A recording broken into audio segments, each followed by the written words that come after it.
দুধকে গাঢ় করার জন্য এতে ইউরিয়াও মেশানো হয়েছে, সেটাও ম্যাক্সিমাম লিমিটের থেকে দ্বিগুণ মাত্রায় স্যার। সাধারণত 100 মিলিলিটারের 70 মিলিগ্রামে অ্যালাউড স্যার, কিন্তু এতে 200 mg আছে স্যার।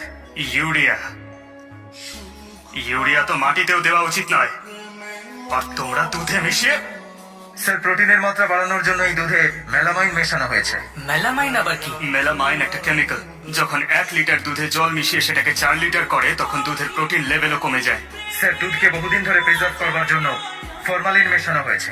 স্যার, সত্যি বলতে এটা দুধ নয়, স্লো পয়জন। তুমি জানো ফরমালিন ঠিক কি কাজে লাগে? মৃতদেহ সংরক্ষণ করতে কাজে লাগে। এই প্রোটিন ব্যালেন্স করার জন্যই এরা দুধে মেলামাইন মিশিয়ে দেয়। দুধকে চকচকে করার জন্য কস্টিক সোডাও ইউজ করেছে। কস্টিক সোডা কি জিনিস? উত্তর দাও। কি রে, দুধের মধ্যে সোডা মিশিয়েছিস? তুই কি মাতালদের দুধ খাওয়াবি নাকি?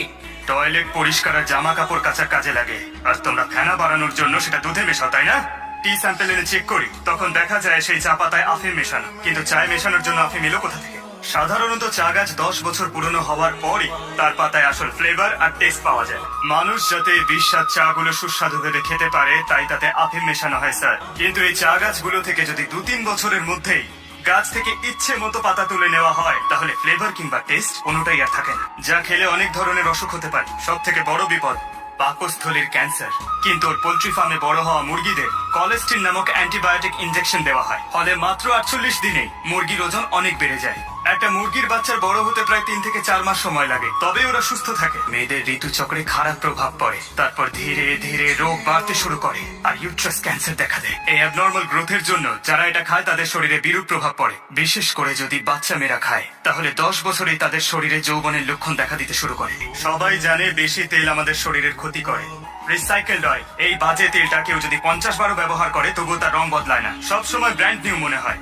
কিন্তু যারা ওর কোম্পানির তেল খায়, তাদের আয়ু আরো কমে যায়, কারণ ওর কোম্পানির তেল একেবারেই রিফাইন নয়। আর তার কারণ হলো এতে টার মেশানো হয় স্যার। দুধ, আমার কাছে ওদের বিরুদ্ধে দুধে ভেজাল মেশানোর সমস্ত প্রমাণ আছে, আর সেই জন্যই আমি কাল ওদের সব থেকে বড় প্ল্যান্ট সিল করে দিয়েছি। শুধু তাই নয়, না পচা হাইব্রিড কলা, প্লাস্টিকে রান্না করা ইডলি, ভ্যাক দিয়ে চকচকে করা আপেল, কুকুরের মাংসকে মাটন বলে বিক্রি, এরকম হাজারো উদাহরণ আছে। এখনকার দিনের খাবার খেয়ে শরীর ভালো হওয়ার বদলে স্যার উল্টে খারাপ হয়ে যায়। এই বিষাক্ত খাবার আমরা যত বেশি খাবো, তত বেশি আমরা হসপিটালে ভর্তি হব। এই ভেজাল দেওয়া বন্ধ না করলে ক্যান্সার আরো বেশি ছড়িয়ে পড়বে। আর এই ক্যান্সার কোনো অসুখ নয়, বরং ব্যবসা। তাই আমি এই সব জায়গা সিল করে দিয়েছি।